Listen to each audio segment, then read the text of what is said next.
Sit down, Mrs. Brooks. The adults are talking now.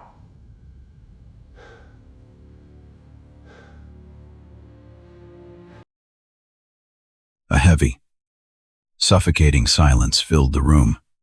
22 senior engineers instantly dropped their eyes to their laptops. Refusing to look at the young black woman standing alone at the head of the table, Crane leaned back, lacing his fingers across his expensive silk tie. He let out a harsh, mocking laugh. One black analyst, 18 months out of a state school, thinks she found a defect that 400 real engineers missed? This is an analysis, sweetheart. This is an affirmative action hire having a temper tantrum. People like you don't dictate math to men with 40 years of pedigree. Imani didn't shrink. She didn't yell. Her dark skin remained perfectly still, her hands gripping a worn bamboo slide rule hidden inside her blazer pocket. She looked directly into his eyes. With respect, sir, point to the line that is wrong and I'll erase the report.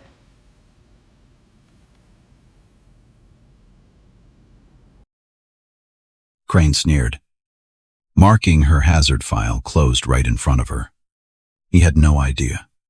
He thought he had just buried a troublesome girl, but in exactly 9 weeks, a 60-foot wing was going to snap like a twig in front of 200 people at the precise numbers she held in her hand. To understand how a pay grade 4 analyst ended up staring down the most feared man in the entire industry, you first have to understand the place where it happened. Meridian Aerospace Corporation, Long Beach, California, one of the great cathedrals of American flight. For 60 years, airplanes designed inside those gray hangars had carried presidents, generals, and 40 million ordinary passengers a year who never once thought about the wing outside their window because they had to trust that someone, somewhere, had done the math. And inside that cathedral was a man who believed he was the math. Gerald Crane, 58 years old, Vice President of Engineering, Chief Engineer of the Halcyon program, the holder of 2 patents, 3 honorary degrees, and a corner office with a view of the runway where his career had begun. He sat on the board of the National Engineering Academy. He gave the keynote at the industry convention 3 years running. When Gerald Crane walked the production floor, conversations stopped and spines straightened. But here is the thing the brochures never mentioned. Gerald Crane did not build Meridian Aerospace. He inherited it. His father, Arthur Crane, had been a genuine giant, one of the men who dragged American aviation out of the propeller age. A self-taught Oklahoma farm kid who could feel a structural load in his bones before a single computer in the country could calculate it. Arthur Crane designed the wing that made Meridian famous. Arthur Crane's name is carved over the main entrance of the engineering building to this day. The company's highest internal honor is called the Arthur Crane Medal, and Gerald spent his entire life standing in the long, cool shadow of that name, mistaking the shadow for the sun. He was not a stupid man, but he was a finished one. He had stopped learning sometime around 1994. Somewhere around the moment people stopped telling him he was wrong. For 30 years, every room he entered had agreed with him. Because every room he entered was filled with people whose careers he controlled, he had not been genuinely contradicted. Not really. Not once. In so long that he had come to believe contradiction itself was a kind of insubordination, a failure of respect, rather than a difference of fact. The Halcyon 700 was supposed to be his monument. A new regional jet. A clean sheet design. The first airplane in the company's history to carry the Crane name. Not by inheritance, but by his own decree. He had quietly let it be known that, after certification, the program would be renamed in his honor. 1,100 orders on the books. 8 years of development. The careers of nearly everyone in that building tied, in one way or another, to the day the Halcyon's wheels first left the runway with paying passengers aboard, and the whole towering enterprise was running 14 months behind schedule and $400 million over budget, which is the part of the story you have to hold on to, because it explains everything that came after. A man who has staked his name, his legacy, and the livelihoods of 9,000 people on a single airplane does not want to hear that the airplane is broken. He cannot afford to hear it. And when a person cannot afford to hear the truth, they will spend enormous energy making sure the truth never reaches them, and even more energy punishing anyone reckless enough to carry it into that machine, into that pressure, into that gleaming temple built on a dead man's genius and a living man's fear. Walked Imani Brooks. And see, that's what they always get wrong. They look at where somebody started. They never look at how hard she had to run just to stand still. She was born in Detroit, on the east side, in a brick two-family on a street where half the houses had plywood where the windows used to be. Her mother, Imani Brooks, worked the line at a stamping plant for 19 years, 11-hour shifts pressing sheet metal into car doors. The same 8 motions 10,000 times a day until her shoulders gave out and the company found a reason to let her go 3 years before her pension vested. After that, she cleaned offices downtown at night, riding 2 buses each way, coming home at 2 in the morning, smelling of industrial lemon and other people's wastebaskets. Imani's father was not in the picture in any way worth describing. What was in the picture was a grandmother named Ruth, who lived 3 doors down, and a kitchen table, and the rule of that table, which Vanessa repeated so often it became the spine of the whole family. In this house, we do not lie about what is true, not about money, not about feelings, and not about ourselves. The truth is, the only thing they can't take from you, baby. So you hold it. You hold it no matter what it costs. Imani did not know, sitting at that table at 7 years old, that she was being handed the only weapon she would ever truly need. She was a strange and quiet child, the kind who took the toaster apart to see the little glowing wires and then put it back together so it worked better than before. She did not have toys. Not really. So she made them. A radio out of a cigar box and a coil of copper she stripped from a dead lamp. A working catapult out of a mousetrap that flung dried beans clear across the living room until her grandmother made her stop. Numbers came to her the way music comes to some children, not as a subject to be studied, but as a second language. She had simply always spoken. A hidden grammar, humming underneath the visible surface of the world. There was no money for a private tutor. There was no prep school. There was a public library on Gratiot Avenue with a heating vent she liked to sit on in the winter, and a librarian named Mr. Okafor, who noticed the small girl reading a college calculus textbook upside down and right side up, and who started, quietly, without ever making a thing of it, leaving books on the table where she sat, differential equations, strength of materials, an old, water-stained engineering handbook from 1971 that she read so many times the cover came off in her hands. And there was one more thing, the thing she would carry for the rest of her life. Mr. Okafor's own father had been a machinist. And when the old man died, the librarian gave Imani a small object from his toolbox, a slide rule, a worn bamboo slide rule. The numbers nearly rubbed off the slats. The kind of instrument engineers used to land men on the moon before any of them owned a calculator. This thing doesn't care who's holding it, Mr. Okafor told her, pressing it into her 12-year-old hands.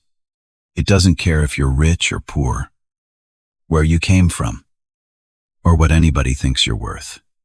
You move the slide, you read the answer, and the answer is the answer. Mathematics is the one country. Child, where nobody gets to lie to you about whether you belong. She kept that slide rule in her bag every single day for the next 17 years. She had it in her bag the morning she walked into Gerald Crane's conference room. It was the only thing she touched when her hands started to shake. She earned a scholarship not to anywhere famous. Not at first. She went to community college because that was what was within reach, working the closing shift at a drugstore while she did it. And she ran the numbers in that place so far past what the curriculum required that an adjunct professor named Dr. Reyes drove her, personally, in his own car, to the state university, and walked her into the engineering department and said, "You need to test this one, whatever your hardest exam is. Give it to her right now. Today. While I wait." They did. She broke the curve so badly they thought she had cheated, and made her take it again under supervision. And she broke it again. And that is how Imani Brooks transferred into a real aerospace engineering program at the age of 20. She graduated first in her class, summa cum laude, a senior thesis on fatigue crack propagation in aluminum lithium wing structures that a visiting professor called the most original undergraduate work I have read in a decade. And then she applied to 19 companies. 11 never wrote back. 6 sent the polite letter. "We regret that we are unable to offer you a position at this time." The closed door, with the little courtesy sign hung on it. One offered her a job sorting documentation in a basement. And one, exactly one, Meridian Aerospace, hired her as a pay grade 4 structural analyst, the lowest professional rung on the ladder. The rung they handed to people they expected to do quiet work in quiet rooms and never, ever be heard from. She took it.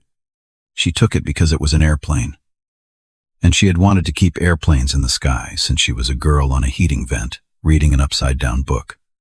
She moved across the country with 2 suitcases and her grandmother's Bible and a dead machinist slide rule, into a studio apartment 40 minutes from the plant because that was the rent she could afford. And she put her head down. And she did the work. She did the work better than anyone. And almost no one noticed. Because that is precisely how the room was built. For 18 months, Imani Brooks was the engineer whose calculations the senior team quietly relied on and never credited. She was the one who caught the unit conversion error in the landing gear stress report 3 days before it would have gone to the regulator. She was the one whose night and weekend reanalysis quietly saved the tail section from a redesign that would have cost 6 months. Her name appeared on none of it. In meetings, her findings were repeated back by men, 3 pay grades above her, as though the men had thought of them. She watched it happen. She said nothing. "Hold the truth." Her mother's voice said, "It doesn't matter yet who gets the credit. It matters that the work is right." She watched, too, the small architecture of how the building decided who was real. The way a senior engineer named Doug Pruitt would walk past her desk to ask the white intern next to her a question that was Imani's specialty. Not the interns. The way the catered lunches for the design reviews were stocked 1 floor up, in a room her badge did not open. The way a visiting director, touring the floor, had handed her his empty coffee cup without breaking stride. Assuming, in the half-second, his eyes passed over her, that a black woman at a desk in that building must be there to take it away. She took the cup. She threw it out. She went back to her wing, because the wing was the thing.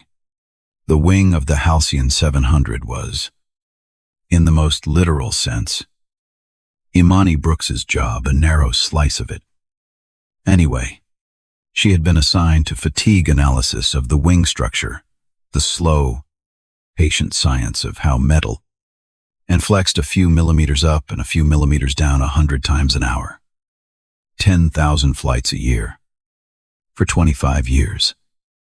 Eventually grows tired, and cracks and fails. It is unglamorous work. It is the kind of work that Done right. No passenger ever knows happened. Because the only evidence of success is that nothing, ever, goes wrong.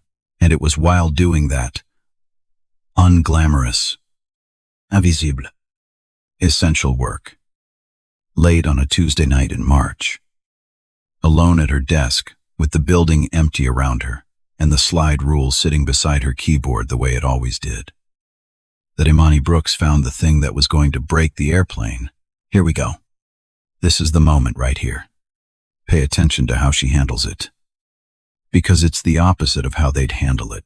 It started, as these things almost always do, with something small, a number that was the right kind of wrong.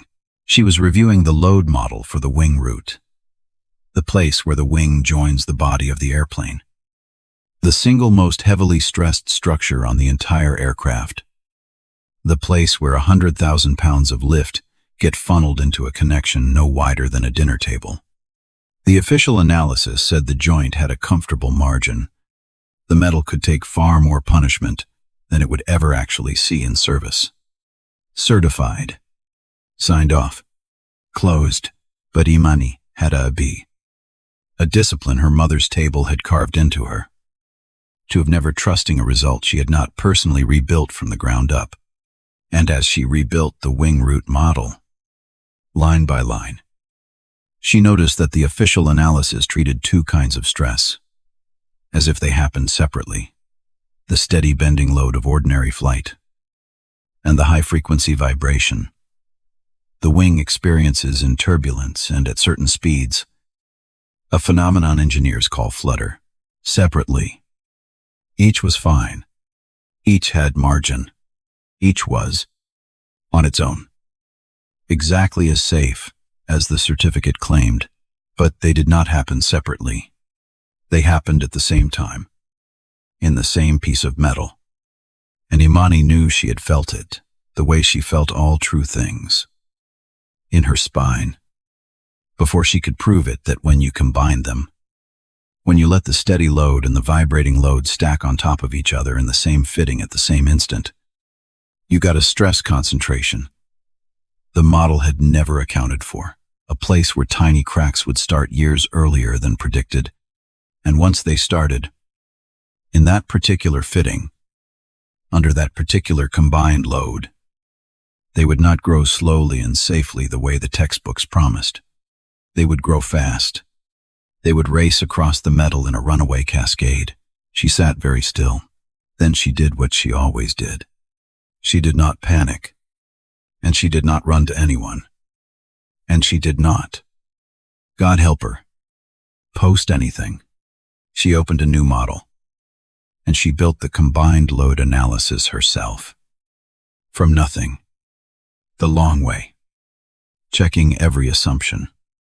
Because she knew that if she was going to walk into the kingdom of Gerald Crane and tell him his airplane was broken, she had better be carrying a proof so airtight that not one bolt of it could be pried loose.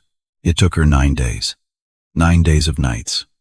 She would do her assigned work in the daylight hours, smile in the hallways, eat her sandwich at her desk. And then, when the building emptied and the cleaning crew came through, and she always nodded to the cleaning crew. Always.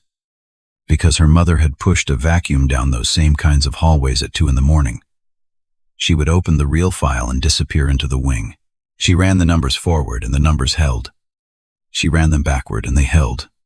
She built the model 3 different ways, using 3 different methods, and all 3 pointed at the same fitting. The same combined load. The same terrible answer under a specific repeatable, entirely realistic flight condition. The wing root joint of the Halcyon 700 would begin to fail at roughly 68% of the load it was certified to carry, not in some freak 1 in a billion event. In ordinary service. In weather. A regional jet flies through every single week. She calculated, conservatively, that somewhere between Flight 11,000 and Flight 14,000, 6 to 8 years into the life of each aircraft, with hundreds of them in the air by then, and tens of millions of passengers having flown on them, The first wing would let go. On the 9th night, at 1:40 in the morning, she finished. She printed the analysis, 41 pages. Every step shown, every assumption stated. The way you write a proof when you know it will be attacked. She squared the pages on her desk. She picked up the slide rule and held it for a moment. The worn bamboo warmed from her hand, and she heard the librarian's voice across all those years. Mathematics is the one country where nobody gets to lie to you about whether you belong. She put the report in a folder. She did not yet understand that she was about to discover the one place where that promise did not hold. She did it by the book. That detail matters. Because later, when powerful men tried to rewrite what had happened, the book was the only thing that could not be bribed. She filed a formal hazard report through the company's official safety system. The channel every engineer is trained to use. The channel that exists precisely so that a junior person can flag a danger without having to win a political argument first. She classified the hazard as the procedure required her to, by its worst credible outcome. She did not exaggerate. She did not have to. The worst credible outcome of a wing separating in flight is the loss of the aircraft and everyone aboard it. The classification system had a name for that. Category 1. Catastrophic. The highest severity the system allowed. She attached all 41 pages. She signed it with her name and her employee number, and the date and the time. 1:52 in the morning. And she clicked submit. And somewhere in the building's servers a record was created that would, months later, that become the most important document in American aviation that year. Then she went home and slept 4 hours and came back and waited to be thanked. She was not thanked. What happened instead was that her report climbed 2 rungs up the ladder to the desk of Doug Pruitt, the program manager, the same Doug Pruitt who walked past her desk to ask the intern her questions. And Doug Pruitt read the words, Category 1, catastrophic, wing root joint, 68% of certified load. And Doug Pruitt felt the floor tilt under him. Because Doug Pruitt understood exactly 2 things. He understood that if this was true, the program was finished, and so was every career attached to it. And he understood that Gerald Crane was going to want this to not be true with every fiber of his being. So Doug Pruitt did not send it up. He walked it down.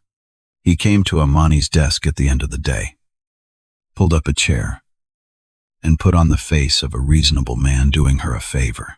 Brooks, this wing root thing. He tapped his pen on his knee. Look, it's a clever piece of analysis. It really is. But you've got the load case wrong. Combined flutter and bending at that magnitude, that's not a service condition. That's a stack of worst cases that'll never all happen at once. You're scaring people over a ghost. He smiled. Tell you what, pull the report back. We'll get you onto something where that brain of yours can actually do some good. And we forget the whole thing. Sound fair? It isn't a stack of worst cases. Imani said, calm, even, the way her mother taught her. The combined condition occurs in moderate turbulence above 28,000 feet at cruise speed. That's not rare.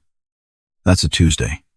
I can show you the meteorological data, the flight envelope. Brooks. The smile was gone now. I'm not asking. Pull it back. I can't do that, she said. The procedure doesn't let me withdraw a Category 1 hazard once it's substantiated. And it's substantiated. You'd have to disposition it through the review board. She paused. And then, because the truth was the only thing they could not take from her, she added quietly, it's in the system. Mr. Pruitt, it's already in the system. Doug Pruitt looked at her for a long moment. Then he stood up. And he said something she would remember for the rest of her life. Because it was the exact moment she understood what she was actually up against. "You don't know how things work here yet," he said. "Let me explain it to you. There's the way the math works. And then there's the way the building works. And in this building, the building always wins." He pushed the chair back in. "Last chance to be smart about this, Brooks." She did not pull it back, so they took it to Gerald Crane. And Gerald Crane did what powerful men do when a problem cannot be made to disappear quietly. He decided to make it disappear loudly, to crush it so thoroughly, so publicly, in front of so many witnesses, that no one in the building would ever again be tempted to carry a truth like this to his door. He convened a meeting. He invited 22 senior engineers, the entire structure's leadership of the Halcyon program, into the main conference room, and he had Imani Brooks summoned to present her findings, not because he wanted to hear them, but because he wanted an audience for the burial. "Oh, I see what he's doing. He's not bringing her in to listen. He's bringing her in to make an example. Watch how she carries herself anyway." She walked into a room that had already decided against her. She could feel it the way you feel cold air when a door opens behind you. The portraits on the wall, every chief engineer in the company's history, all of them, men. All but one of them, white. The leather chairs full of people who greeted each other by first name and had never once said hers. The way their eyes moved over her badge. He had flats. The slight tremor in the hand that held her notes. And then moved away. She set up her first slide. She had rehearsed this. She had rehearsed it in her studio apartment in front of the bathroom mirror, because she knew it might be the most important 15 minutes of her professional life.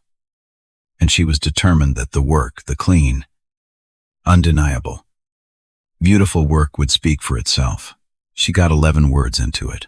The combined load analysis of the wing root joint indicates a fatigue. Stop. Crane held up a single finger without looking up from the document in front of him. "Before you go any further, who reviewed this? It hasn't been peer-reviewed yet." "Sir, because I filed it as a saw no one."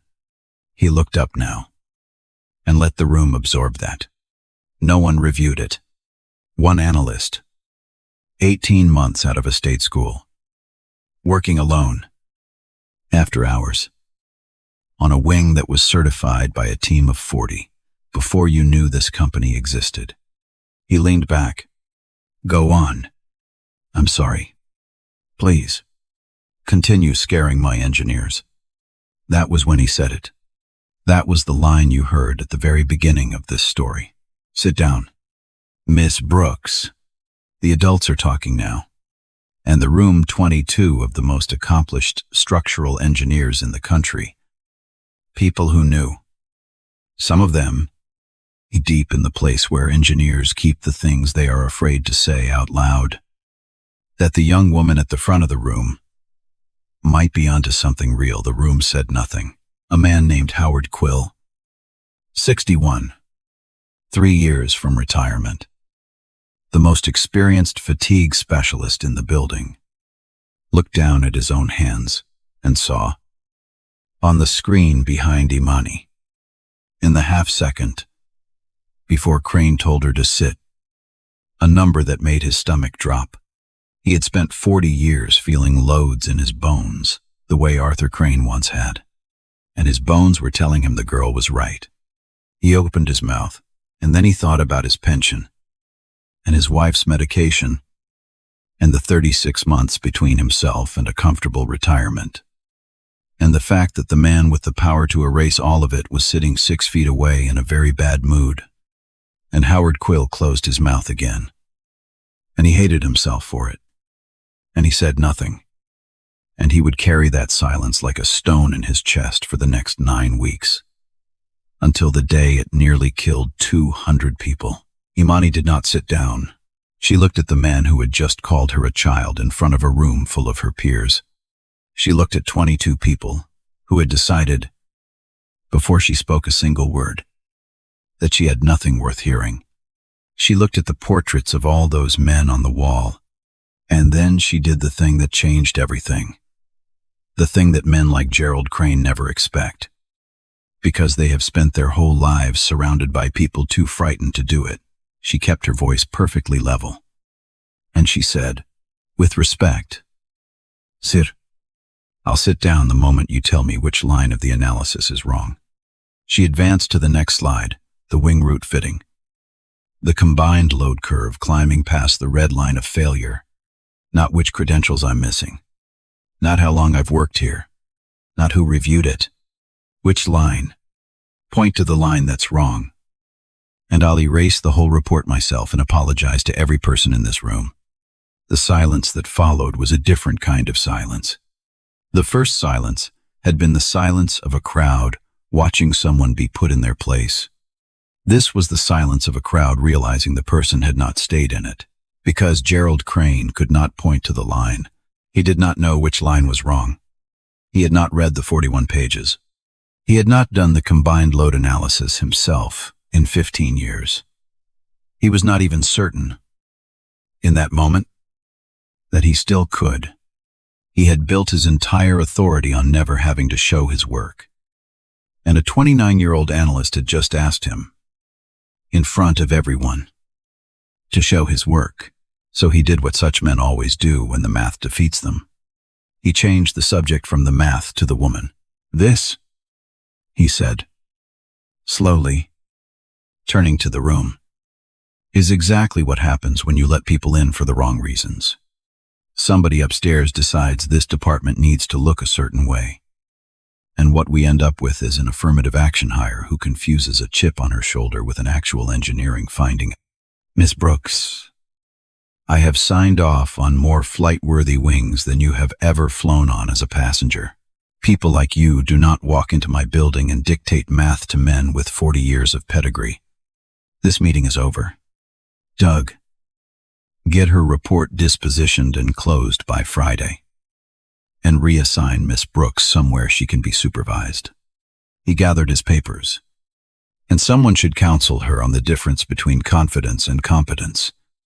They are not the same thing. Sweetheart, and out here in the real world, the gap between them gets people killed." It was a masterpiece of cruelty.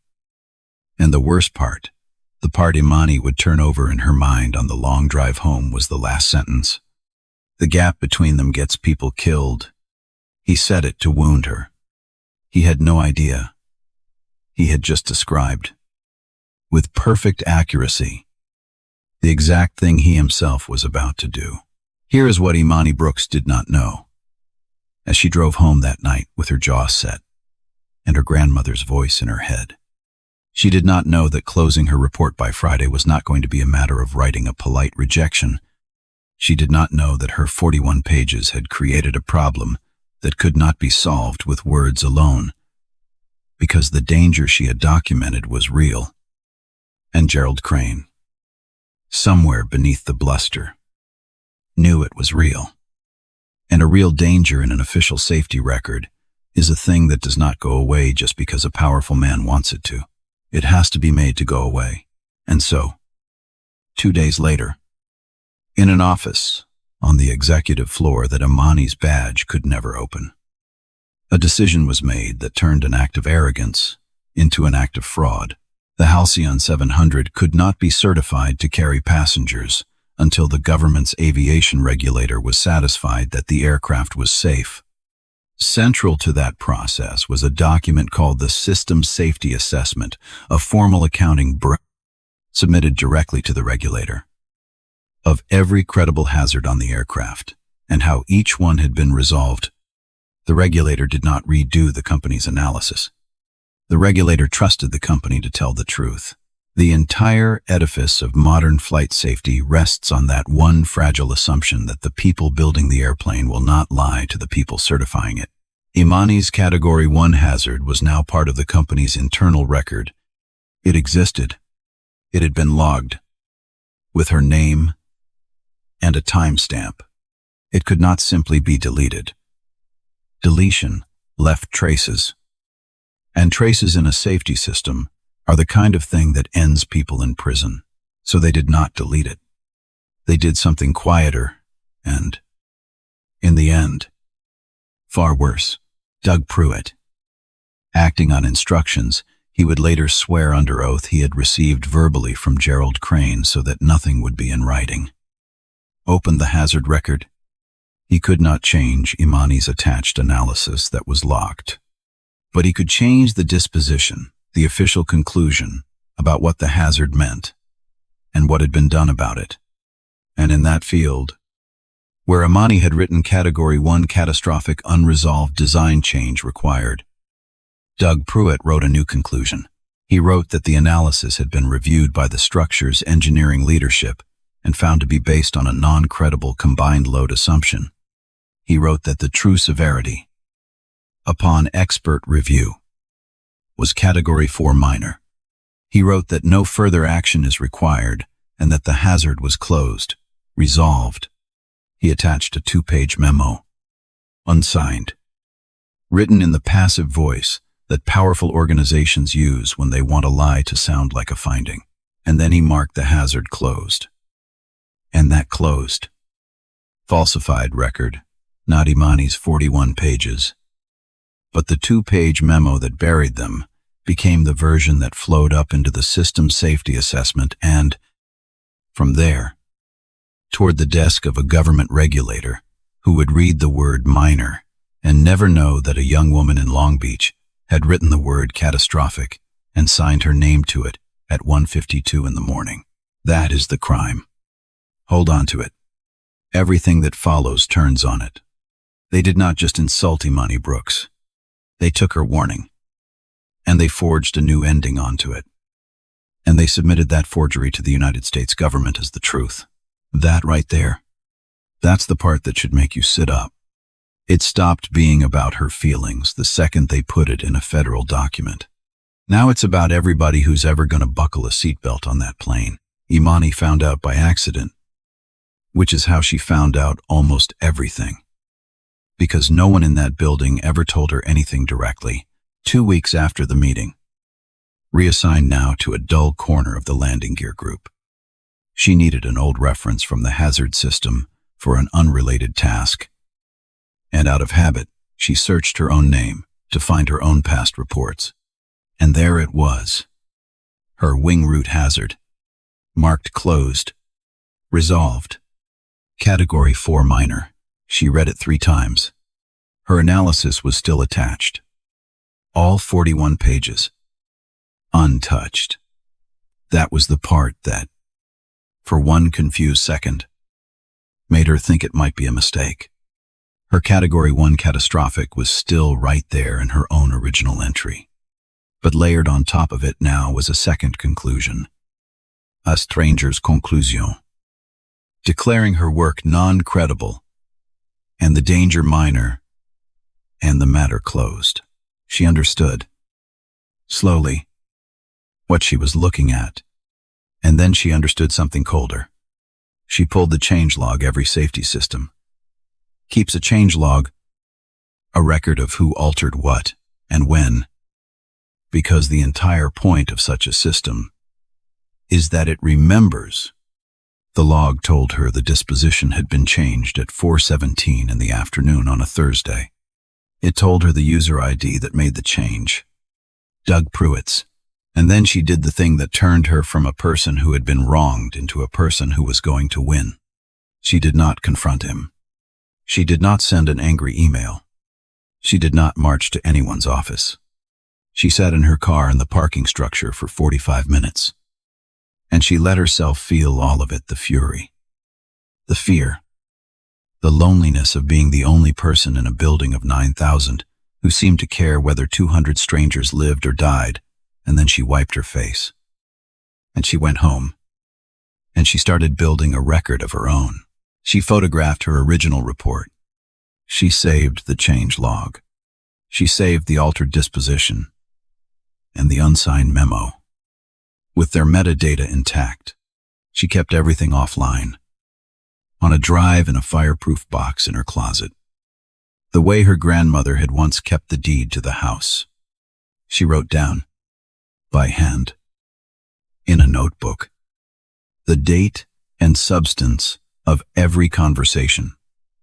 Pruitt, at her desk. Crane in the meeting. The exact words. The building always wins. The gap gets people killed. She was not building a weapon of revenge. She was building something an engineer understands better than anyone, a record so complete that the truth, when its moment came, would not need her to defend it.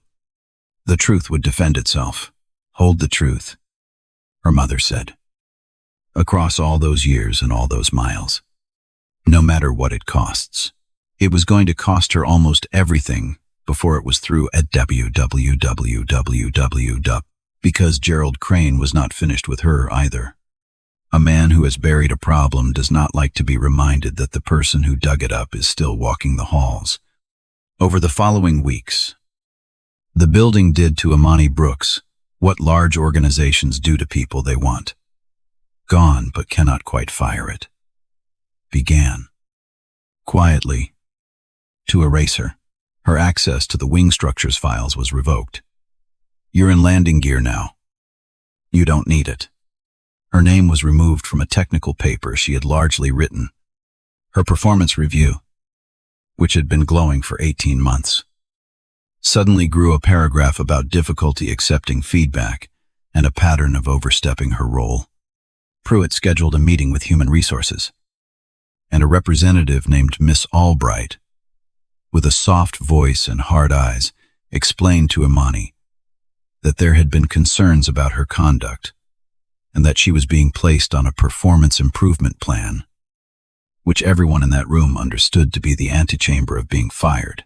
I want to be clear, Miss Albright said gently.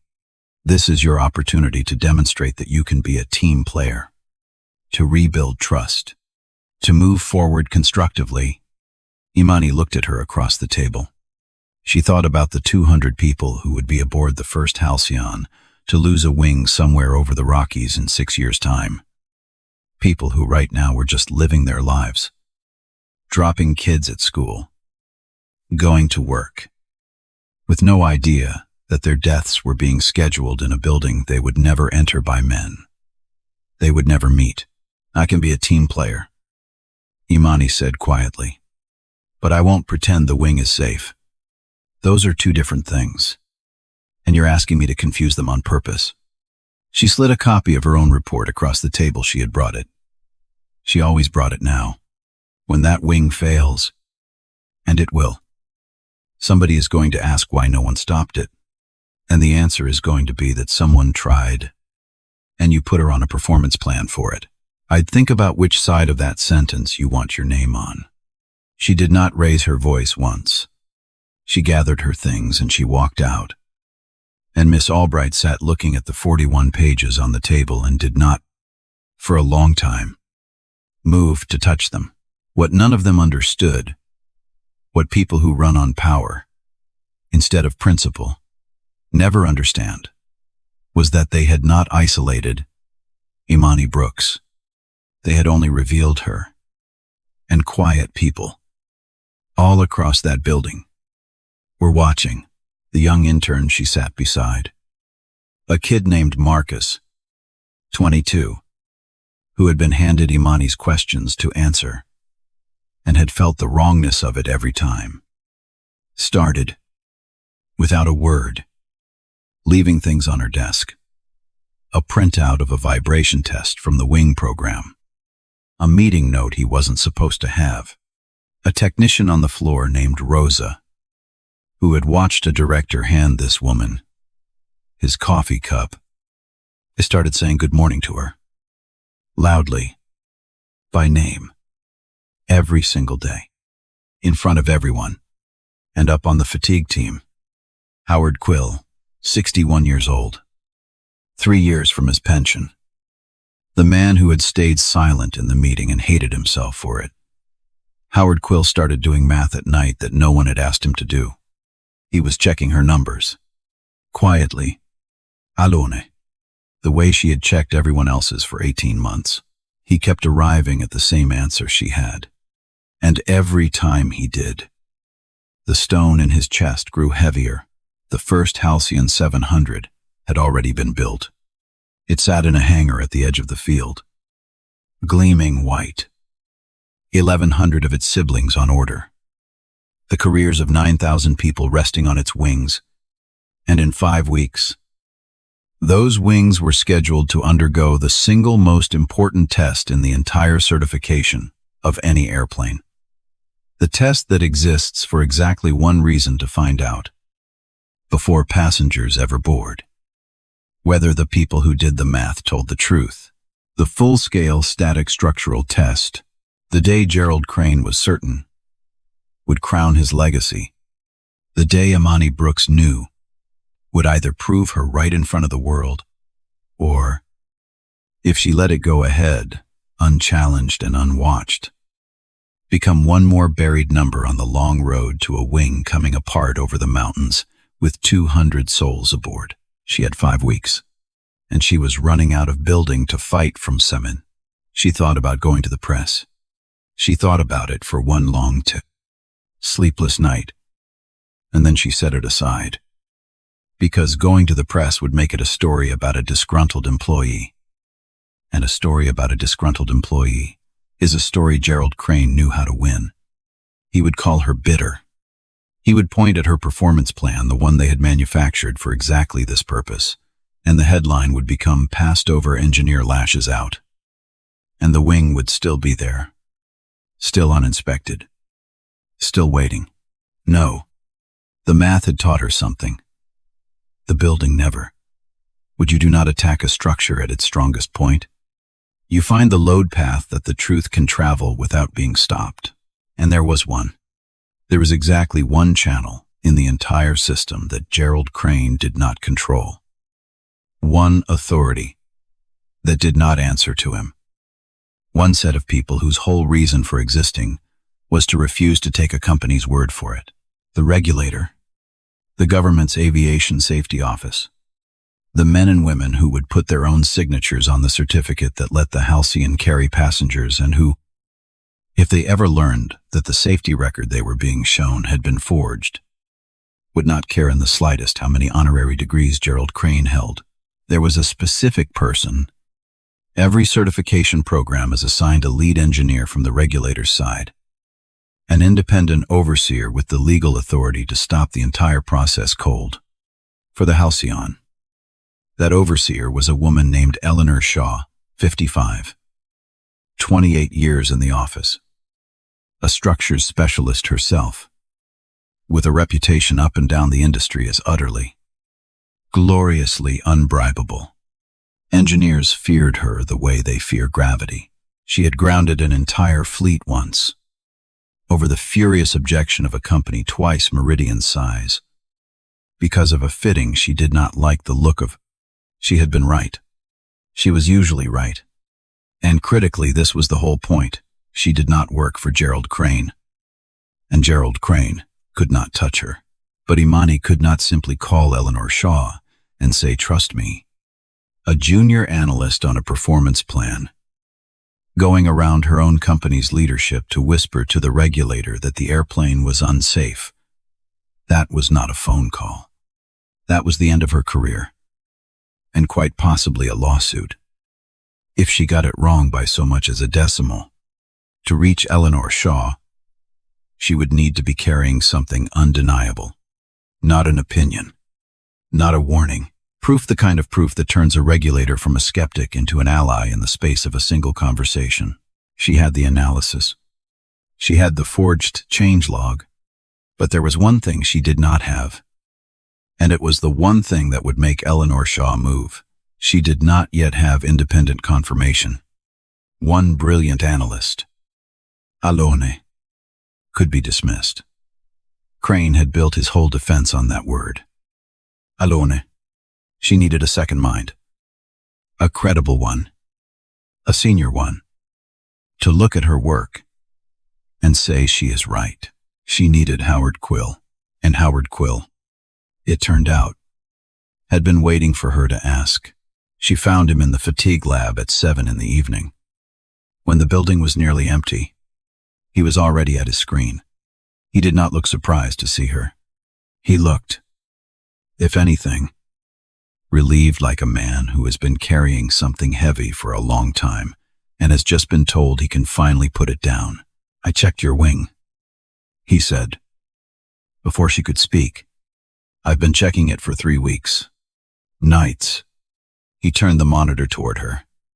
It was her analysis, rebuilt in his own hand, his own methods. 40 years of bone-deep instinct poured into every line. At the bottom, the same answer. 68%. The same fitting. The same catastrophic conclusion. "You're not wrong. Miss Brooks, I wish to God you were.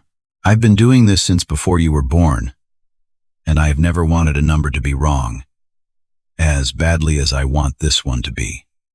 But it isn't. You found something 40 engineers missed, because 40 engineers were looking at the loads one at a time. The way the textbook tells you to. You looked at them together. That's not luck. That's the thing they can't teach." He paused, and his voice, when it came again, was rough. "I stayed quiet in that meeting. I had my reasons. They were good reasons, and they were cowardly reasons. And a man can have both at the same time. I've learned. I'm not staying quiet anymore. Whatever you need. I'm 3 years from a pension, and I have decided I would rather lose it than spend those 3 years knowing I helped bury this." Imani Brooks, who had not cried once, through any of it, not in the meeting, not in the parking structure, not in the HR room, had to look at the floor for a moment. "I need you to sign it," she said. "Your name next to mine. 2 engineers. Not one. And then I need us to take it to Eleanor Shaw together. Before that test. Because if that test goes ahead the way they've planned it, with the load case they've chosen to use, it won't find the flaw. They'll run it to the wrong condition. The wing will pass. They'll waive the certificate. And the real failure won't show up until there are people on board." That last part was the piece almost no one understood. And it was the cruelest piece of all. The structural test was rigged, not crudely, not with a tampered machine, but with the most deniable instrument of all, the choice of what to test. Crane's team had defined the test to apply the standard load cases. The steady bending load, taken to 150%, run that way. The wing would almost certainly hold. The steady load alone was never the problem. The danger lived in the combination, the steady load and the flutter vibration stacked together. The condition Imani had found, and Pruitt had buried. A test that never applied the combined condition would never see the failure. It would. In fact, I produce a triumphant result. A wing that held to 150%. Photographed. Certified. Celebrated. The perfect alibi. A passing grade on the wrong exam. Which meant the fight was not only to prove the wing was dangerous. The fight was to force the test itself, to ask the right question. And the only person on Earth with the authority to walk into Meridian Aerospace and order Gerald Crane to change his own test was Eleanor Shaw. They met her on a Friday morning. In a small gray conference room at the regulator's field office. 12 miles. And an entire universe away from Crane's corner suite. Imani had not slept. Howard had worn a tie. They brought the analysis. Both versions. Her hand-built model and his. Side by side. They brought the change log. They brought the falsified disposition with its metadata. The timestamp. Pruitt's user ID. The unsigned memo declaring a catastrophic hazard to be minor. Eleanor Shaw listened without expression for 40 minutes. She asked 7 questions. Each question was a blade, designed to find the weak point in the argument, the place where an overeager analyst had reached too far, Imani answered everyone with a number. Howard backed each number with 4 decades of judgment. And on the 41st minute, Eleanor Shaw leaned back in her chair, took off her glasses, and was quiet for a long moment. "Let me make sure I understand what you are telling me," she said finally. "You are telling me that this company found a Category 1 catastrophic hazard on the wing, substantiated by analysis. I have just watched 2 qualified engineers defend without a crack. That a manager altered the official disposition to call it minor. That the falsified record flowed into the system safety assessment that was submitted to this office, and that the structural test scheduled barely a month from now has been defined in a way that will conveniently fail to detect the very hazard that was buried." She set her glasses on the table. "Do you understand what you are accusing them of? That is not a disagreement about engineering, Miss Brooks. That is a felony. Submitting a falsified safety document to this office is a federal crime. People go to prison." "I understand," Imani said. "And you are certain?" Imani thought about the slide rule in her bag. "The one country where nobody gets to lie to you about whether you belong. I'm certain about the wing," she said. "I've been certain about the wing since the first night. The rest of it, the cover-up, the memo, what they did to me, none of that changes. Whether the metal cracks. The metal doesn't know who I am or what they wrote in my performance review. The metal only knows the load. And the load is too high. Test it the right way. And it will tell you the same thing it told me." Eleanor Shaw looked at her for a long moment. Then she did something that Howard Quill said later he had never seen her do in 20 years of dealing with her across negotiating tables. She smiled. "Then we are going to test it the right way," she said. "And we are going to do it in front of everyone." Eleanor Shaw did not raid the building. She did something far more devastating to a man like Gerald Crane. She used the system exactly as it was designed to be used. And she used it in the open, where his power could not reach. She issued a formal letter to Meridian Aerospace, on government letterhead, exercising her legal authority as the certifying official. The letter stated that the regulator had received credible technical information regarding a potential combined load fatigue hazard in the wing root structure, and that, accordingly, the upcoming full-scale structural test would be conducted under a revised test plan, a plan that she would define, incorporating the combined, steady, and vibratory load condition. The test would proceed on schedule, but it would no longer ask Gerald Crane's comfortable question.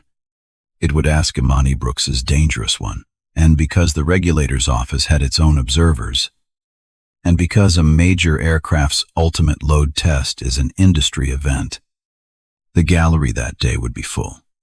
Executives, the board, engineers from across the company, 3 journalists from the aviation trade press, and, by Eleanor Shaw's specific written request, the engineers responsible for the original combined load analysis, which meant Imani Brooks and Howard Quill would be in the room. By name. On the record, at the invitation of the United States government, Gerald Crane received the letter on a Tuesday. The people on the executive floor said you could hear it through the door. He fought it. Of course, he called the regulator's regional director, an old golfing acquaintance, and was informed, coldly, that Eleanor Shaw's technical determinations were not subject to social adjustment. He had his lawyers draft an objection arguing the revised test was unnecessarily conservative. Eleanor Shaw replied in a single paragraph, noting that an unnecessarily conservative test that the wing passed would cost the company nothing, and that a company objecting to a more rigorous safety test might find that objection of great interest to investigators. The lawyers advised him to stop writing things down. He tried, finally, to have Imani Brooks removed from the building entirely before the test, to fire her outright on the manufactured performance grounds, and was told by his own counsel that terminating a named witness in an active federal safety matter, a week before the test that witness had triggered, was the single fastest way he could personally turn a problem into a prison sentence. So Gerald Crane did the only thing left to him. He told everyone, loudly, that the test would vindicate him. He told the board the analysis was junk science from a disgruntled junior employee, and that when the wing held to 150%, as it would, the whole embarrassing episode would be over, and certain people would be looking for new jobs. He said it so many times, to so many people, that he came to believe it. That is the trap that closes on men who have not been contradicted in 30 years. They lose the ability to imagine they are wrong. He had buried the truth so deep, for so long, with such success, that he had genuinely forgotten it was true. He should have remembered his father. Arthur Crane used to say that the wing does not read the press release. This is it. This is the morning. And I need you to understand she's not nervous about whether she's right. She stopped being nervous about that months ago. She's nervous about whether being right will be enough. Because sometimes, in their world, it isn't. Let's find out. The test hall at Meridian Aerospace is the size of a cathedral because the thing it was built to test is the size of a building. A complete Halcyon 700 wing the actual structure. 60 feet of it lay clamped in a steel test rig, the height of a 4-story house, wrapped in a web of hydraulic actuators and 1,000 sensors, each one wired to read the strain in the metal 100 times a second. A glass-walled control room overlooked the floor, and above it, a gallery, filling now with people in suits. Imani Brooks sat in the 3rd row of that gallery, the slide rule in her bag. Howard Quill beside her in his tie. Down on the floor, in the control room, Eleanor Shaw stood with her arms folded, watching the test director walk through the revised plan she had written. Gerald Crane sat in the front row of the gallery, in the center seat, surrounded by the board. Immaculate, certain, smiling the small smile of a man waiting to be proven right in front of everyone who mattered. The test director's voice came over the speakers, beginning load application. All stations. Confirm ready. The actuators took up the load. On a giant screen at the front of the hall, a single number climbed the percentage of certified limit load now being applied to the wing. It is a slow process. It is meant to be slow. The number rose through 20%, through 40. The great wing flexed upward, the tip rising, foot by foot, exactly as a wing is supposed to flex. And a murmur of satisfaction moved through the gallery. 60%. 70. The wing held. Gerald Crane's smile widened a fraction. But this test was not only applying the steady load at Eleanor Shaw's command. A second set of actuators was now overlaying the high-frequency vibration, the flutter condition, the buzzing oscillation that the standard test would have left out entirely. The combined load, the Tuesday afternoon condition, the thing Imani had found in the dark 10 weeks earlier and signed her name to at 1:52 in the morning. The number on the screen was no longer just how hard, it was how hard and shaking. The way it really happens. The wing held at 70%. Imani Brooks closed her eyes. Her analysis had a number. Her analysis said that under this exact combined condition, the wing root joint would not survive to 70% of certified limit load. It would begin to fail somewhere between 66 and 69. The standard test, run to 150, would have called this wing a triumph. Her test asked it to merely survive past 69. And her own months of work told her it could not. The number on the screen read 66. A sound came up from the wing. Not a bang. A groan long. Low. Structural. The sound of enormous metal beginning to argue with a load it had been promised it would never feel. In the control room, a row of strain sensors at the wing root spiked red on Eleanor Shaw's monitor. The test director's hand moved toward the abort control. 67. The groan rose to a shriek. On the big screen, a second graph appeared. The strain at the wing root fitting. The exact fitting from page 19 of Imani's report. And the line was no longer climbing. It was vertical. The metal was no longer flexing. It was yielding. In the gallery, the murmur of satisfaction had died. 200 people had gone completely silent. Gerald Crane was no longer smiling. He had risen halfway out of his seat, his mouth slightly open, staring at the strain graph he had spent 9 weeks insisting did not exist. 68. The wing root joint of the Halcyon 700. The single most heavily loaded structure on Gerald Crane's monument. The fitting one junior analyst had warned about, and one program manager had forged a document to hide, failed. It did not fail gently. The crack initiated exactly where page 19 said it would, at the lower fastener row of the fitting. And then it did the thing Imani had warned about, the thing that separated her analysis from the textbook. It did not grow slowly. It raced. In less than a fifth of a second, the crack tore across the cord of the wing root, and 60 feet of wing dropped in the rig with a concussion that everyone in that cathedral felt in their chest. A sound like the world's largest door slamming shut, and a spray of fasteners rang against the safety screens like hail. Then there was silence. Total. Ringing. Absolute silence. 68%. A wing that was certified to hold 150 that had been declared safe. Photographed, defended, and forged into a federal document as minor had broken at 68. Under the precise condition that a black woman in the third row had calculated. Alone. After hours, while the building did everything it could to make her disappear. For 5 full seconds, nobody in that hall moved. Then, down in the control room, Eleanor Shaw's voice came over the speakers, flat and clear, and carrying to every corner of the cathedral. For the record, she said, the wing root joint failed at 68% of certified limit load.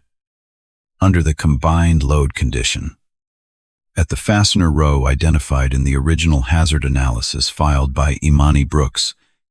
A pause. Her prediction was 66 to 69%.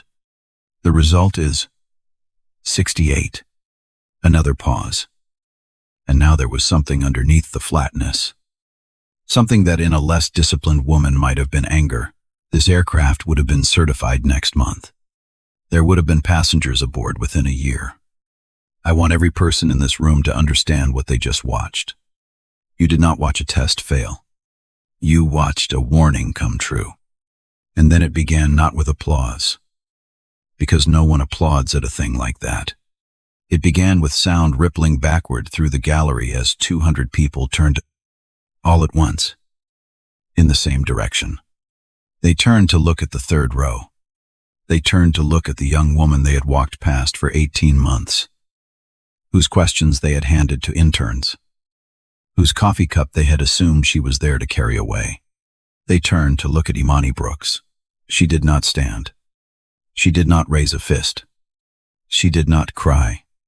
She sat very still, with her hand resting on the worn bamboo slide rule in her bag. And she looked not at the gallery, not at the cameras now lifting all around her, not even at Gerald Crane, who had sunk back into his seat in the front row, with his face the color of ash. She looked at the broken wing on the floor of the hall, because the wing was the only thing in that entire building that had never once lied to her. It had told her the truth in the dark, 10 weeks earlier. and it had just told the same truth to 200 people who had refused to hear it from her mouth. The medal had said what she said. The medal did not care about her last name, or her state school, or her performance plan, or the color of her skin. The medal only knew the load, and the load was too high. She had said so all along, and there it is. She didn't shout it. She didn't beg for it. She just held the truth until the truth got loud enough to be heard by itself. You can bury it. You can forge a document over it. You can put the person who carries it on a list to be fired. But you are not stopping it. The wing does not read the press release. The story did not end on the floor of that test hall. In some ways, it was only beginning. Because a broken wing in front of 200 witnesses and 3 journalists is not a thing that any amount of power can bury. By that evening, a photograph of the failed wing, 60 feet of structure, collapsed in the rig. Fasteners scattered across the floor, was on every aviation news site in the country. By the next morning, the trade press had the number picked. The terrible, perfect number 68%. By the day after that, the mainstream press had the rest of it. The part that turned an engineering story into a national one. Because Eleanor Shaw had set a name into the record on purpose. And reporters are very good at pulling a single thread. They found the change log through proper channels. Lawfully, the regulator's investigation seized the falsified hazard record. And there it was for anyone with the authority to see, a Category 1 catastrophic hazard, filed by Imani Brooks at 1:52 in the morning. Altered 19 days later to Category 4 minor, by a user ID belonging to Doug Pruitt, and submitted to the United States government as the truth.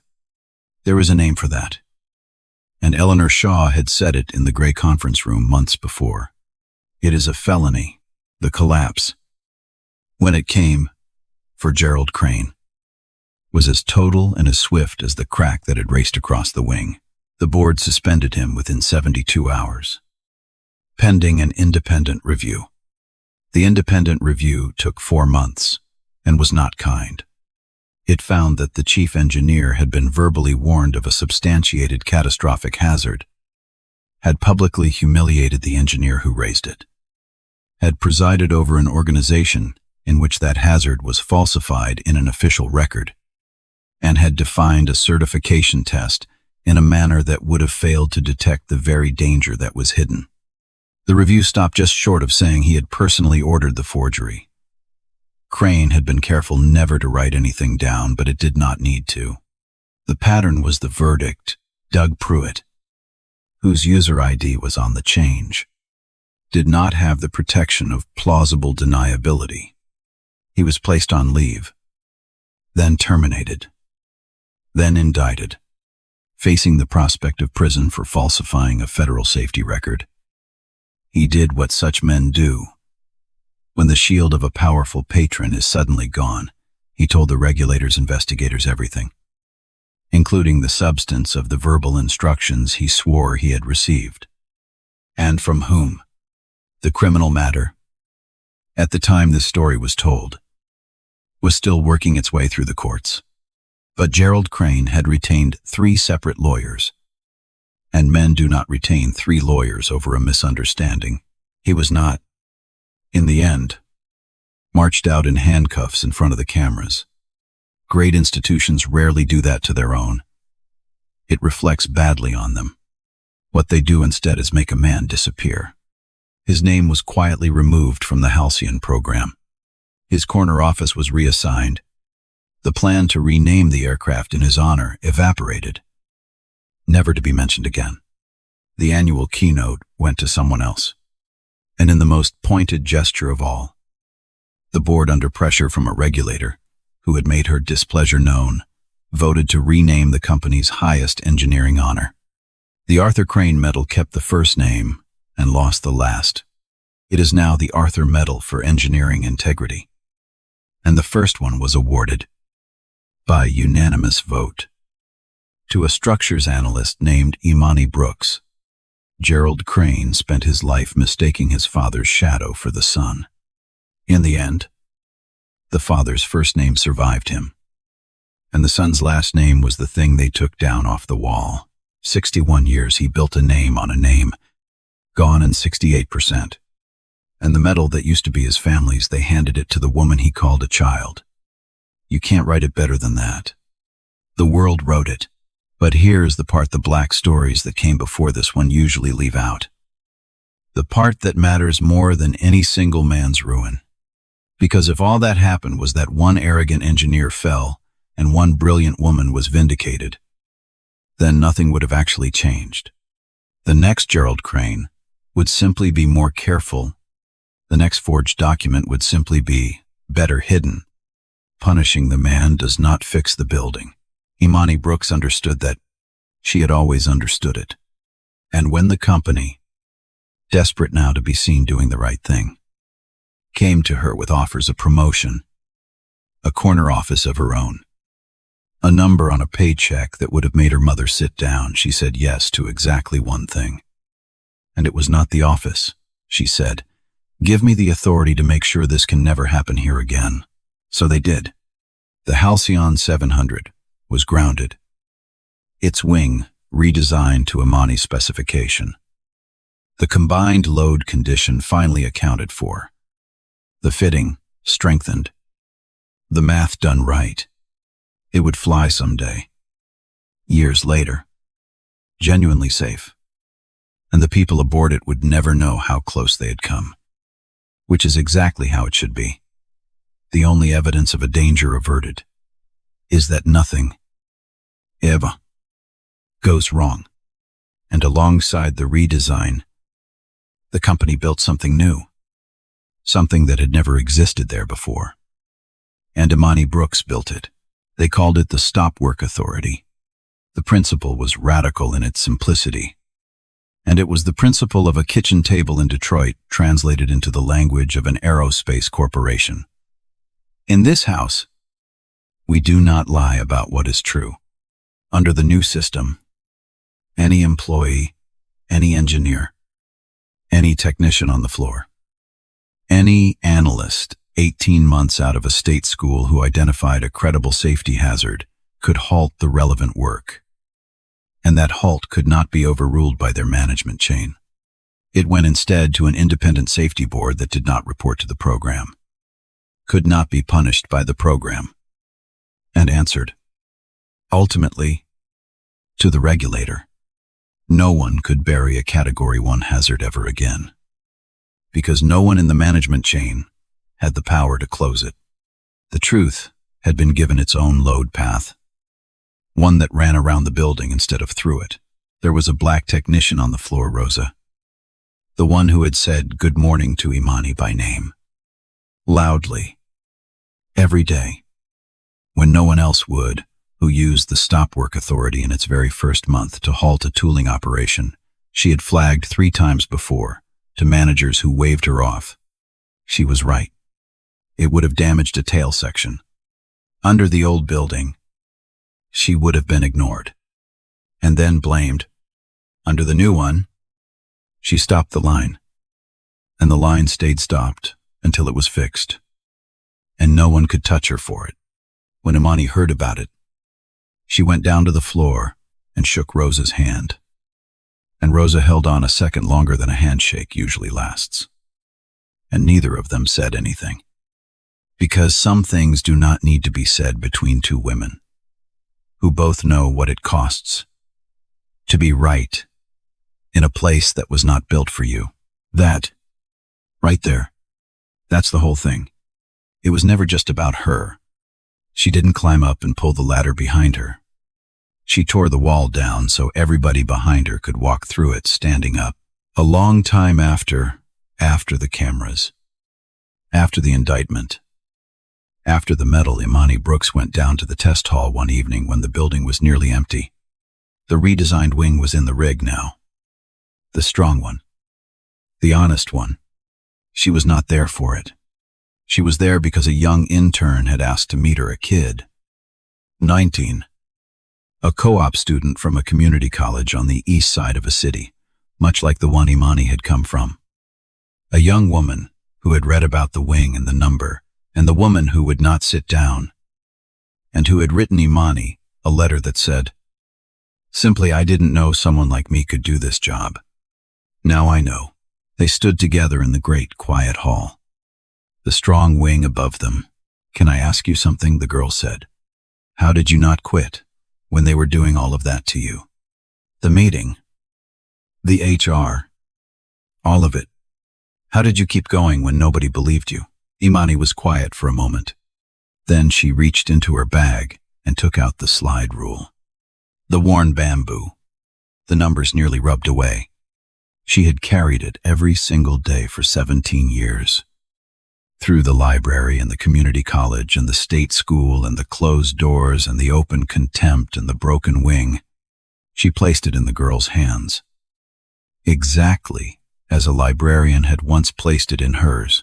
"A man gave me this when I was 12, she said, "and he told me something I want you to have.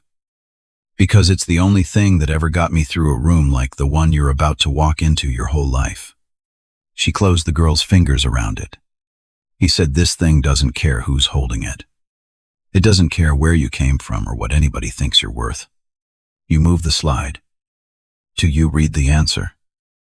And the answer is the answer. Mathematics is the one country where nobody gets to lie to you about whether you belong." Imani held the girl's eyes. "They will try to lie to you about everything else. They'll lie about your name, your school, your right to be in the room. Let them. Then do the work. And do it so right that the truth has no choice but to come out and stand next to you. Because it will. Baby. It always does. It might take months. It might take years. But the wing does not read the press release. And the medal does not care what color you are." The girl could not speak. She just nodded, holding the slide rule.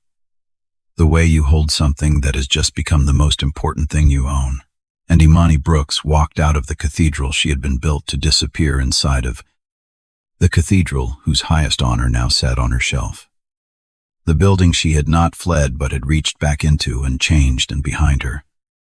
In the quiet, a 19-year-old girl who looked like her stood beneath a wing that was strong because of her, holding a dead machinist's slide rule.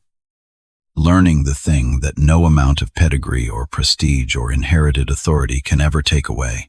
The truth is the one country where nobody gets to lie to you about whether you belong. So you hold it, no matter what it costs. You hold it. Real talk. This one stays with me. Because Imani didn't argue, and she didn't beg. She did the math. She signed her name, and she held the line until 68%. Said it for her in front of everybody who'd told her to sit down. The man who tried to erase her, everybody saw him instead. And the woman whose talent that building tried to throw out with the coffee cups, they put her name on the medal and her hands on the future. If this story reminded you of someone whose brilliance the world keeps walking past, someone who's been told to stay in their lane when they should be drawing the map, send this to them tonight. And if you want more stories like this, where the truth gets loud enough to be heard by itself, subscribe. Because Imani Brooks is not the last one they underestimated. She's just the one they'll never forget.